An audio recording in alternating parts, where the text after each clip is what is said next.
You didn't grow up in a home. You grew up in a battlefield disguised as love, and the scars you carry, most of them are invisible. From the outside, everything may have looked normal. Food on the table, a roof overhead, maybe even praise in public.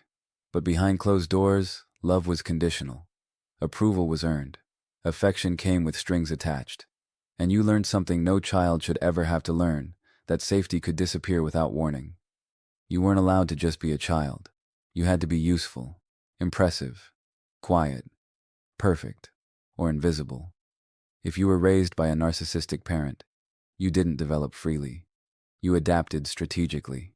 Every part of your personality was shaped around one mission: avoid conflict, earn validation, survive emotional unpredictability. And here's the truth that stings. The traits you think are just your personality might actually be survival mechanisms. Your independence, it might be hyper-independence. Your empathy, it might be emotional overfunctioning. Your drive to succeed, it might be a desperate attempt to finally feel enough. You weren't dramatic. You weren't too sensitive. You weren't difficult. You were responding to emotional instability. But when you grow up in an environment where your feelings are minimized, mocked, or ignored, you start questioning your own reality. You start shrinking yourself to fit someone else's ego. That does something to a developing mind. It teaches you that love must be earned. It teaches you that mistakes equal rejection. It teaches you that your worth depends on performance. And here's the harsh realization. You may still be living by those rules today. You overthink small interactions. You replay conversations in your head. You feel responsible for other people's moods. You panic at the thought of disappointing someone. That's not weakness. That's conditioning. When a parent constantly shifts between praise and criticism, warmth and coldness, admiration and rejection, your nervous system never settles. You become alert, watchful, ready, even when there's no visible threat. You learn to read micro-expressions before you learned algebra. You learn to apologize before you learn to assert. You learn to self-blame before you learned self-trust. And now, as an adult, you might look functional, successful even, but inside, there's tension, a quiet pressure, a feeling that you're always one mistake away from losing everything. This is the hidden legacy of narcissistic parenting. Not bruises, not broken bones, but a fractured sense of self. The question isn't whether this affected you. It did. The real question is whether you're ready to see it clearly, because awareness is uncomfortable. It forces you to admit that what shaped you wasn't love. It was control wrapped in affection, and that realization can shake your entire identity. But here's the shift. What was learned can be unlearned. You are not your coping mechanisms. You are not the fear that raised you. You are not the roles you were forced to play. You survived an environment that required constant adaptation. That proves strength. But strength built in survival mode needs to be redefined in adulthood. The battlefield is over. The war ended years ago. The only question now is, will you keep fighting ghosts? Or will you finally step out of survival and into freedom?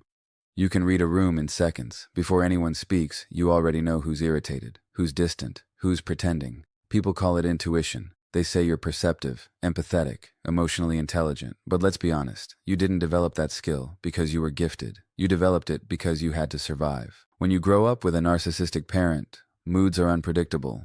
Approval is unstable. One minute you're praised, the next you're criticized for the same thing. There's no consistency, no emotional safety, so your brain adapts. It becomes a scanner. You start paying attention to tone shifts that other people ignore. A slight sigh, a tightened jaw, a pause before a response. Your nervous system flags it instantly, because growing up, missing those cues had consequences. Maybe it meant silent treatment, maybe it meant rage, maybe it meant guilt, shame, or emotional withdrawal. So you trained yourself to anticipate the storm before it arrived. Here's the harsh truth. You don't relax around people. You monitor them. Even in calm environments, part of your mind is scanning. Is everything okay? Did I say something wrong? Did their energy change? You don't just experience interactions. You analyze them, and it's exhausting. You replay conversations hours later. You dissect wording. You assume subtle shifts are your responsibility. If someone seems off, your first instinct isn't curiosity. It's self-blame. What did I do? That question has been running in the background of your life for years. But here's the shocking realization. Not every emotional shift in a room is about you. Not every silence is rejection. Not every bad mood is your fault. You were trained to believe you were the emotional thermostat of the house. If things felt tense, it was your job to fix it, calm it, adjust yourself. So you became adaptable, easygoing, hyper-aware. But hyper-awareness is not peace. It's vigilance. And vigilance keeps your nervous system in low-grade survival mode. That's why you struggle to fully relax in relationships, even healthy ones. You're waiting for the flip, The switch, the moment when warmth turns cold. You trust patterns, but only negative ones. The mindset shift is uncomfortable but powerful. You are not responsible for managing other adults' emotions. If someone is upset, it doesn't automatically mean you failed. If someone withdraws, it doesn't mean you're unworthy. If the energy shifts, it doesn't mean danger is coming. Start experimenting with not reacting immediately. Notice the shift. Breathe. Wait. Let people own their moods. Your job is not to scan for threats. Your job is to live. And the moment you stop assuming every emotional ripple is your fault, you reclaim energy you've been leaking for decades. You were trained to survive emotional chaos. Now it's time to learn how to feel safe without controlling the room. You feel guilty for having needs, not dramatic needs, not unreasonable demands, basic human needs, respect, attention, reassurance, support, and somehow, even asking for those feels wrong. That didn't come from nowhere. When you were raised by a narcissistic parent, your needs were inconvenient. If you were sad, you were too sensitive. If you were angry, you were ungrateful. If you needed comfort, somehow the conversation turned back to them. So you learned something dangerous. Having needs creates problems. You adapted. You became low maintenance, independent, the one who doesn't need much. You prided yourself on handling things alone, on not being a burden, on staying quiet when something hurt. But here's the brutal truth. You didn't stop having needs. You just stopped expressing them. And suppressed needs don't disappear. They turn into resentment, anxiety, quiet loneliness. You tell yourself, it's fine. You say, I can handle it. You convince yourself, other people have it worse. But deep down, there's a familiar fear. If I ask for too much, I'll be rejected. That belief runs your relationships more than you realize. You hesitate before sending that text. You downplay when something bothers you. You accept crumbs and call it gratitude. Because somewhere in your nervous system, asking equals danger. Here's the shocking realization. You are more afraid of being too much than you are of being mistreated. So you tolerate things you shouldn't. You rationalize behavior that hurts you. You overextend yourself to earn love that should be given freely. And then you wonder why you feel empty. You were trained to earn affection through compliance, through performance, through emotional self-erasure. But real connection requires visibility, and visibility requires expressing needs. That's the part that terrifies you, because expressing a need means risking disappointment. It means allowing someone the opportunity to say no. And growing up, no didn't just mean refusal. It meant withdrawal, punishment, shame. So now as an adult, you avoid that risk entirely. But here's the mindset shift that changes everything. Having needs does not make you weak. Suppressing them does not make you strong. Start small. One boundary, one honest statement, one request without apology. Not aggressive, not dramatic, just clear. I need reassurance sometimes. That hurt me. I'm not okay with that. Say it without explaining yourself into exhaustion. The discomfort you feel when you do this. That's not proof you're wrong. That's proof you're rewiring old survival patterns. You were taught that love is conditional on how little space you take up. It's time to challenge that. You are allowed to take up space. You are allowed to want more. You are allowed to be supported without earning it. And the moment you stop apologizing for existing, you stop living like a child in someone else's emotional shadow. You attract toxic dynamics without realizing it. Not because you want chaos, but because chaos feels familiar. That's the part nobody warns you about.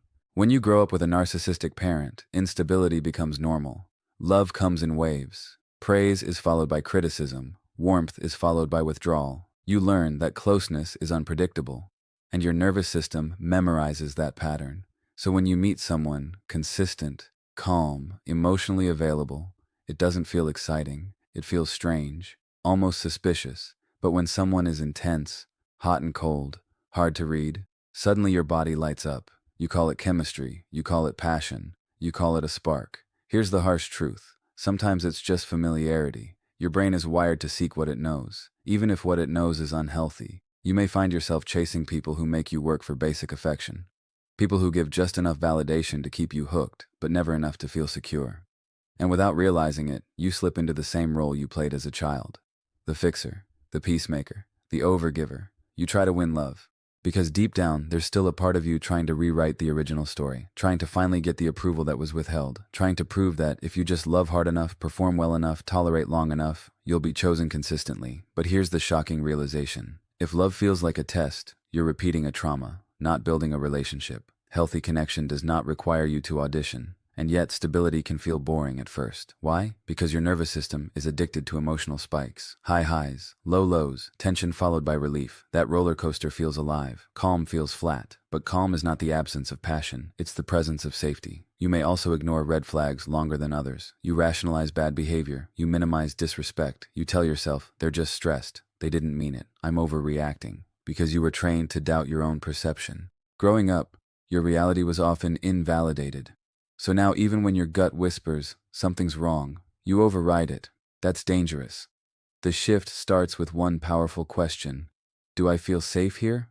Not excited, not obsessed, not needed. Safe. Safe to express disagreement. Safe to have needs. Safe to make mistakes without punishment. If safety is missing, intensity doesn't matter. You are not broken for being drawn to familiar patterns. That's how conditioning works. But staying unconscious of it keeps you trapped. Stop asking, how do I make this work?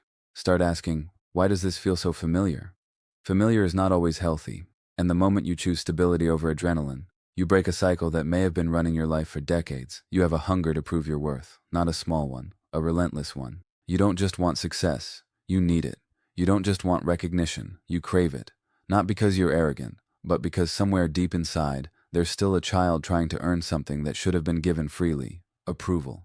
When you were raised by a narcissistic parent, love was often tied to performance. You were praised when you reflected well on them, criticized when you didn't. Your achievements weren't just yours, they were extensions of their ego. And your failures, personal embarrassments. So you learned a dangerous equation, worth, achievement. And now, as an adult, you live like you're constantly being evaluated. You overwork, you overcommit, you say yes when you're exhausted. You push yourself past healthy limits. Because slowing down feels like falling behind, and falling behind feels like becoming invisible. Here's the brutal truth. You're not chasing success. You're chasing validation. And no milestone will ever be enough if your nervous system still believes you're only lovable when you perform. You might hit goals and feel empty days later. You might receive praise and immediately downplay it. You might accomplish more than most people and still feel like a fraud. That's not ambition. That's a wound. You were trained to believe that being enough was conditional, so now you live in a constant state of proving your intelligence, your value, your independence, your resilience.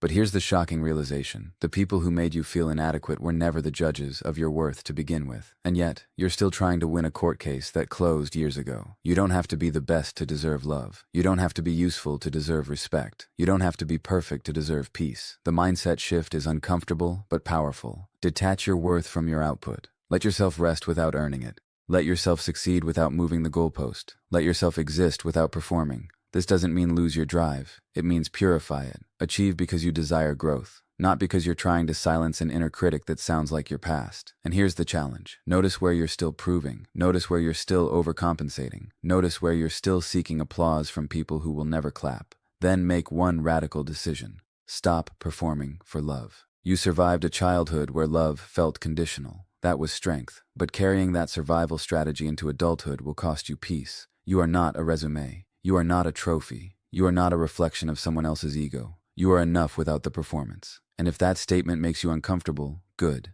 Sit with it. Because the life you want begins the moment you stop trying to earn the right to exist. Now decide. Are you going to keep proving? Or are you finally going to start living?